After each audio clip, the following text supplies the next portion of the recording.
Hello everyone, जैसे question है RRB group D 2026 का लेटेस्ट क्वेश्चन है। ऐसे तो इस टाइप का क्वेश्चन आपको बहुत सारे एग्जाम में देखने को मिलता है। क्वेश्चन एक अच्छा है, 26 छात्र की औसत आयु 26 वर्ष है। यदि एक टीचर शामिल हो जाए तो औसत आयु 27 वर्ष होता है। तो शिक्षक की आयु याद करना हम लोग को। तो इस टाइप के क्वेश्चन आपको अगर आता है तो 26 और 27 को डायरेक्ट ऐड कीजिएगा तो 53 आपका आंसर हो जाएगा।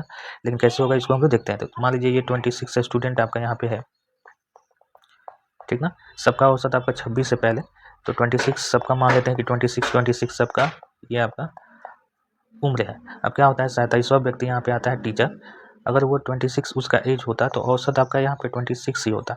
लेकिन हो क्या रहा है कि सबका एक एक बढ़ गया, तो 27वां व्यक्ति पे एक एक बढ़ेगा तो 27 का इंक्रीजमेंट हो जाएगा।